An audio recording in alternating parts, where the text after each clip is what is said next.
और फिर से हुआ एक प्लेन हादसा। जरा ये सीसीटीवी फुटेज देखिए, ये क्लिप्स रोंगटे खड़े कर देने वाली है। ये हादसा 4 नवंबर 2025 की है। इतना भीषण आग आसमान में फैल गया कि कई किलोमीटर दूर से भी इसे देखा जा सकता था। क्या है पूरी कहानी, आइए जानते हैं आज के इस वीडियो में। 4 नवंबर 2025 लुईविल international airport United State MD-11 नाम का एक विमान इस एयरपोर्ट में उड़ान की तैयारी कर रहा था। प्लेन में 3 क्रू मेंबर सवार हो गए। इस प्लेन को यूपीएस एयरलाइन ऑपरेट कर रही थी। Call sign UPS airline flight 2976। UPS यानी कि यूनाइटेड पार्सल सर्विस बेसिकली ये सामान को ट्रांसपोर्ट करने का काम करती है। अगर आप फॉरेन से कोई भी सामान ऑर्डर करते हैं तो ज्यादातर संभावना यही है कि यूपीएस एयरलाइन ही आपके सामान को आपके कंट्री में डिलीवर करेगा। इसलिए ये एयरलाइन कार्गो प्लेन्स को ऑपरेट किया करती है। 4 नवंबर को फ्लाइट 2976 को लुईविल इंटरनेशनल एयरपोर्ट से उड़ान भर के होनोलुलु इंटरनेशनल एयरपोर्ट जाना था। ये फ्लाइट काफी लंबी होने वाली थी, ऑलमोस्ट 13 से 14 घंटों की। इसलिए इस प्लेन के टैंक में ऑलमोस्ट फुल कैपेसिटी में फ्यूल डाला गया। रिफ्यूलिंग के बाद प्लेन को उड़ान भरने का परमिशन भी मिल गया। प्लेन अब टैक्सिंग करते हुए रनवे 17R पर पहुंच गया। समय शाम के 5:13। प्लेन रनवे पर रन करना शुरू किया। इस प्लेन में 3 इंजन लगा हुआ था। तीनों इंजन की मदद से जल्द ही ये प्लेन टेक ऑफ स्पीड पर पहुंच गया। तभी प्लेन के लेफ्ट इंजन से धुआं निकलना शुरू हो गया। अब क्योंकि ये प्लेन टेक ऑफ स्पीड को पार कर चुका था, इसलिए इसे रोक पाना इम्पॉसिबल हो गया। प्लेन के लेफ्ट इंजन से लगातार आग की लपटें निकल रही थी। उन्हीं लपटों के साथ ये प्लेन टेक ऑफ कर गया।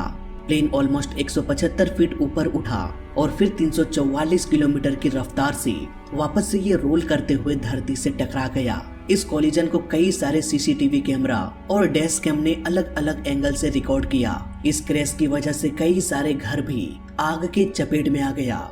ये तस्वीरें इतनी भयानक है दोस्तों कि इसे देखकर ही दिल सहम जाता है। सारे क्लिप्स को मैं यहाँ पर दिखा भी नहीं सकता, इसलिए आप मेरे इंस्टाग्राम से भी जुड़ सकते हैं। कुछ क्लिप्स मैं वहाँ पर भी शेयर कर दूंगा। प्लेन में सवार सभी 3 लोग मारे गए। साथ ही साथ ग्राउंड में 12 से अधिक लोगों की मौत हो चुकी है। वहीं 15 लोग घायल हैं और 16 लोग मिसिंग हैं। मरने वालों की संख्या और भी बढ़ सकती है। फिलहाल इन्वेस्टिगेशन की टीम घटनास्थल पर पहुंचकर दोनों ब्लैक बॉक्स को रिकवर कर चुके हैं। ये हादसा क्यों हुआ, कैसे हुआ, ये सारी बातें हमें इन्वेस्टिगेशन के रिपोर्ट के बाद ही पता चलेगा। पर फिलहाल अभी तक के डेटा से मैंने इस केस को समझने की कोशिश किया। तो आइए देखते हैं मेरा इन्वेस्टिगेशन रिपोर्ट क्या कहता है। सबसे पहले गौर करते हैं इस फुटेज में, जहां पर हम देख सकते हैं कि प्लेन हवा में ऊपर उठ चुका है और लेफ्ट साइड में जहां इंजन होता है वहीं पर आग लग चुकी है। प्लेन का नोज भी काफी ऊपर उठ चुका है। इट मींस प्लेन का स्पीड टेक ऑफ स्पीड तक पहुंच चुका था। इस वीडियो की शुरुआत यहाँ से हुई है जब ये प्लेन रनवे को छोड़ चुका होगा। लेकिन अगर हम इस धुएं के पैटर्न को देखें तो हम इजीली समझ सकते हैं कि आग पहले ही लग चुकी होगी जब ये प्लेन रनवे पर ही रन कर रहा होगा। इस दूसरी वीडियो में हम देख सकते हैं नॉर्मली जब कभी भी हम किसी ऑब्जेक्ट की तस्वीर लेते हैं और उस ऑब्जेक्ट के पीछे सन हो तो वो ऑब्जेक्ट कैमरे में काला दिखाई देगा। लेकिन इस केस में ऐसा नहीं है। प्लेन के इस पार्ट में डार्क शैडो होना चाहिए था क्योंकि पीछे सूरज है, लेकिन फिर भी ये ब्राइट है। इट मीन्स ये आग की रोशनी ही है जो हमें कैमरे में ठीक से दिखाई नहीं दे रहा। इन सारे प्रूफ से हमें ये तो पता चल जाता है कि प्लेन के लेफ्ट विंग में आग लगी थी। अगली सीसीटीवी फुटेज में हम प्लेन को रोल करते हुए देख सकते हैं। बात करें इस प्लेन की तो ये 34 साल पुराना प्लेन था। इस प्लेन को थाई एयरवेज ने साल 1991 में खरीदा था। इन्होंने इस प्लेन को कई सालों तक एज अ पैसेंजर प्लेन उड़ाया। इसके बाद साल 2006 में इन्होंने इस प्लेन को यूपीएस एयरलाइन को बेच दिया। तब से यूपीएस एयरलाइन प्लेन के सारे सीट्स को हटाकर इसे कार्गो प्लेन में कन्वर्ट कर दिया और तब से लेकर आज तक इस प्लेन का इस्तेमाल सामान ढोने के लिए किया जा रहा था। ये हेलीकॉप्टर से लिया गया पिक्चर है।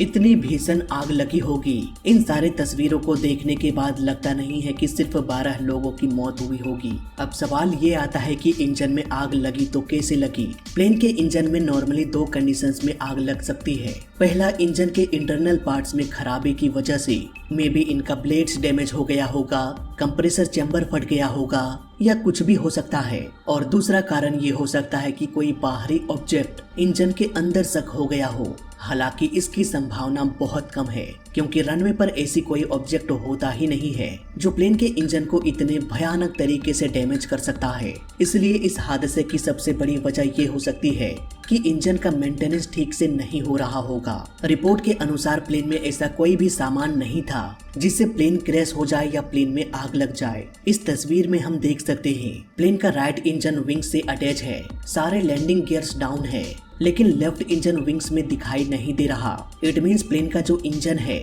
वो टेक ऑफ के समय ही टूटकर अलग हो गया होगा। अब ये टूटा क्यों? वेल, इसके बहुत सारे कारण हो सकते हैं। प्लेन का इंजन पायलॉन से अटैच होता है और पायलॉन प्लेन के विंग से अटैच होता है। अगर इन दोनों के जॉइंट में कमजोरी आ जाए तो इंजन प्लेन के विंग से टूटकर अलग हो सकता है। ऐसा ही एक हादसा हमें साल 1971 में अमेरिकन एयरलाइन फ्लाइट 191 के साथ देखने को मिला था। इसमें भी प्लेन का टेल टूटकर अलग हो गया था। इसके बाद ये प्लेन रोल करते हुए क्रैश हो गया था। ये हादसा भी ऑलमोस्ट आइडेंटिकल लग रहा है, लेकिन रनवे पर मिला सुराग कुछ और ही कहानी बयान कर रहा है। यहाँ पर हम प्लेन के इंजन के कुछ टूटे हुए पार्ट्स देख सकते हैं। हालांकि इन पार्ट्स को कंफर्म तो नहीं किया गया है, लेकिन देखने से लग रहा है कि ये इंजन का बाहरी भाग है जो टूटकर रनवे पर ही गिर गया होगा। इंजन का इस तरह से टूटना इस बात की ओर इशारा कर रहा है कि इंजन में कोई ना कोई एक्सप्लोजन तो हुआ होगा जिसके इम्पैक्ट से बाहरी ढांचा टूटकर रनवे पर ही गिर गया। एक और तस्वीर में हम देख सकते हैं ये इंजन का इंटरनल पार्ट्स है। अगर ये पायलॉन से डिटैच हुआ होता, अगर प्रॉब्लम पायलॉन में होती तो इसके इंजन का बाहरी ढांचा टूटकर एयरपोर्ट में बिखरता नहीं। इसलिए मुझे लगता है कि कुछ तो इसके इंजन में फटा होगा जिसके इम्पैक्ट से इतना बड़ा हादसा हो गया। फ्लाइट रडार 24 के डेटा के अनुसार इस प्लेन में किसी भी तरह की प्रॉब्लम नहीं हुई। ये प्लेन एकदम नॉर्मल तरीके से टेक ऑफ कर रहा था। पायलट ने कोई गड़बड़ी या गलती नहीं किया, बस प्लेन के टैंक में अधिक फ्यूल डाला गया था। ये कह सकते हैं कि प्लेन का टैंक ऑलमोस्ट फुल रहा होगा क्योंकि इस प्लेन को भी लगभग 13 से 14 घंटों की उड़ान भरनी थी, लेकिन फिर भी ये प्लेन ओवरलोड नहीं था। टैंक में इतना सारा फ्यूल होने की वजह से इतनी भीषण आग लग गई।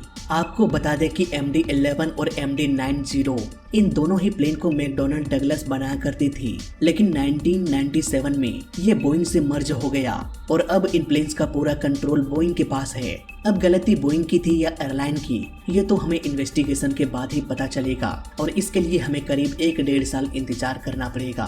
तो फिलहाल इस वीडियो में अभी तक के लिए बस इतना ही। वीडियो अच्छा लगा तो लाइक कर देना, बुरा लगा तो डिसलाइक कर देना और दोनों ही केस में चैनल को सब्सक्राइब कर देना क्योंकि इस चैनल में सीखने के लिए बहुत कुछ है। तो मैं मिलता हूँ आपसे अगली वीडियो में, तब तक के लिए देखते रहिए और सीखते रहिए। जय हिंद, वंदे मातरम।